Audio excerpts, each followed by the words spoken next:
with us now, Republican Congressman Dan Crenshaw of Texas. He is a member, fortunately for us, of the House Intelligence Committee.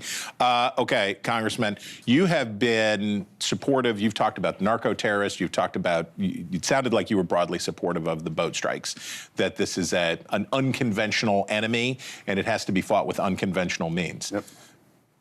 How does that align with the oil tankers and the Maduro regime? Yeah.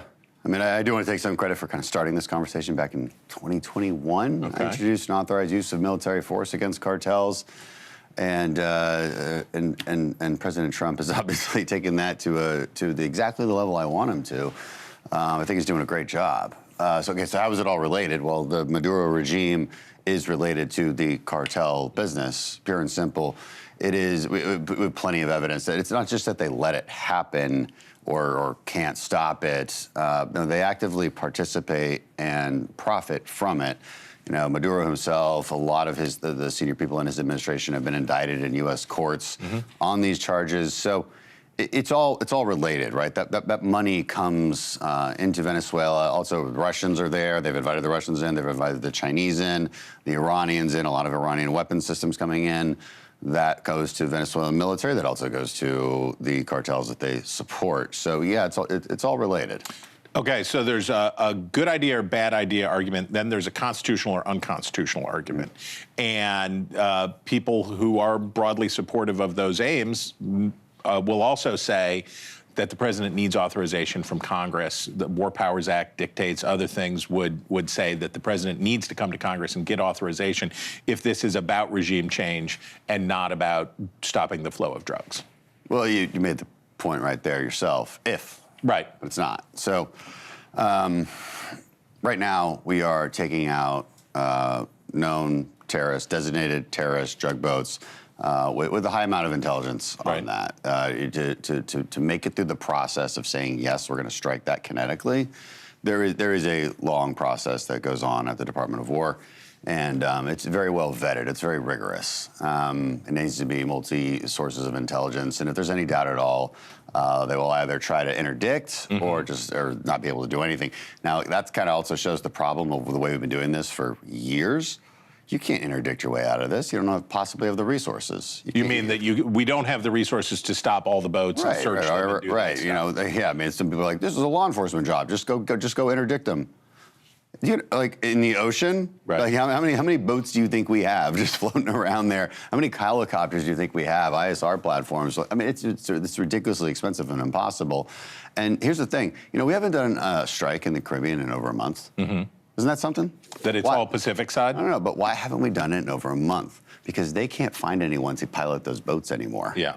So you think it's having the desired It's not effect. us deciding that. Right. It's just we don't have the targets anymore. Okay. The deterrence has worked. Okay. Should the administration make the case that you just made with evidence and show videos and make the case? Because I may not have been watching, but I haven't heard that same case made as succinctly from the administration.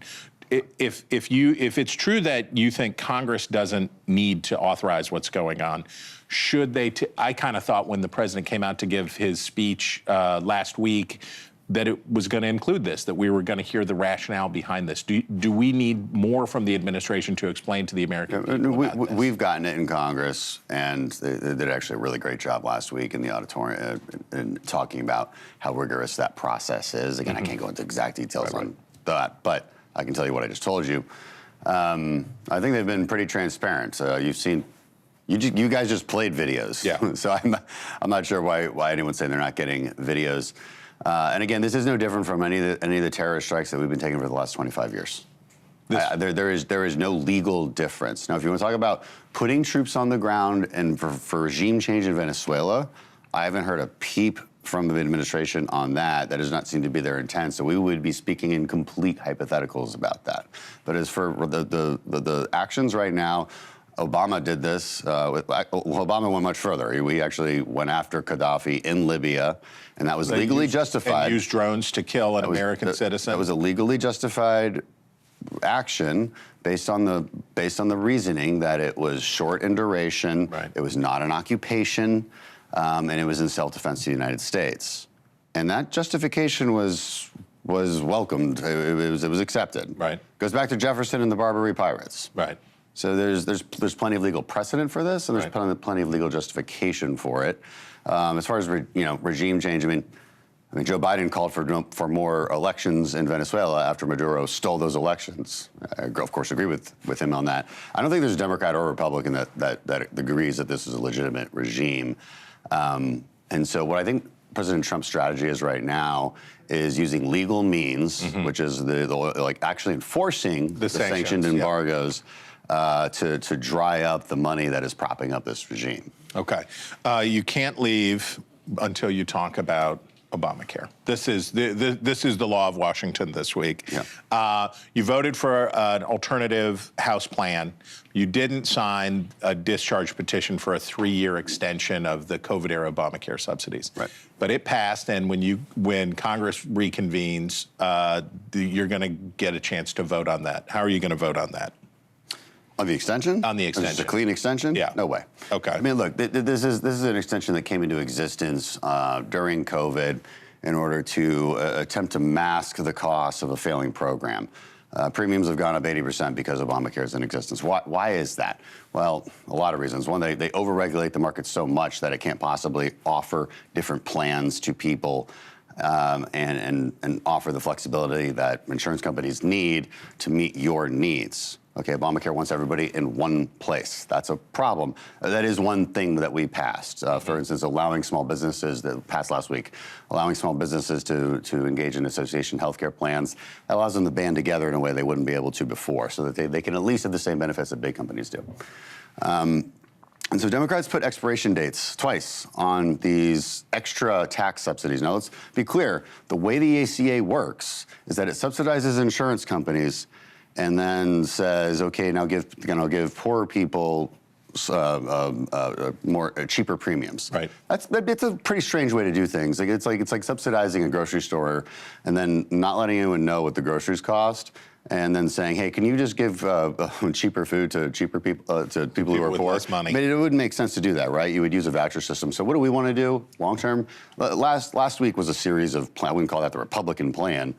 My plan, generally speaking, and this is in line with what President Trump has said as well, if I could wave magic wands right now and change the healthcare system, those subsidies wouldn't go to insurance companies. They would go to a health savings account. And that's like the Cassidy bill that came out on this. Yeah. Guys like Cassidy are in line with this sort of thinking. Mine would go further. Everyone would have a health savings account. The subsidies would go into that account, so the patient gets the money, and the patient gets to decide how they want to buy their insurance. So practically speaking, if the Senate sent you back something that was a short-term, a year or 2-year extension of the enhanced subsidies with something like that, is that something you'd engage with? If I could remake the model, so there's a few things. One, price transparency, which actually Democrats and Republicans all agree on. That was also in our bill last week, PBM price transparency. Oh, the only one who doesn't is Bernie Sanders. That's a weird one.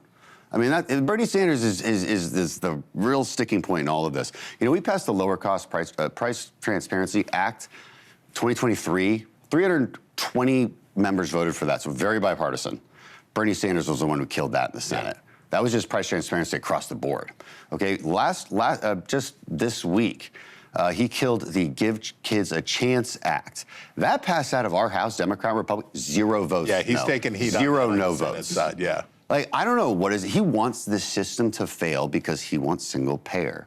And he knows that it will continue to fail because it needs these increasingly large subsidies in order to even survive. That's not a good system. We can remake the system in a way that gives people what they need, which is health care, but also does it in a way that is market-based and sustainable. So that's generally our plan. Give the patient the money instead of the insurance companies, and then you take that extra, then you take money and you put it into reinsurance programs. Right. And that keeps premiums down low at a much larger and more sustainable level. Basically, we're talking about catastrophic care or risk pools. These are all the same terms. I want to keep going, but we have to say goodbye. We have to say, and we have to thank you for making. Get as much as I can out. It was good. It was 30 good. seconds. It was good. It was a lot. But Congressman, we thank you and Merry Christmas. Thanks for having me. We appreciate you. Okay, if you lived between Carroll Lane and Joy Village in Splendora, Texas, you would know him already. But if you don't, here he is, Congressman Dan Crenshaw. We thank you.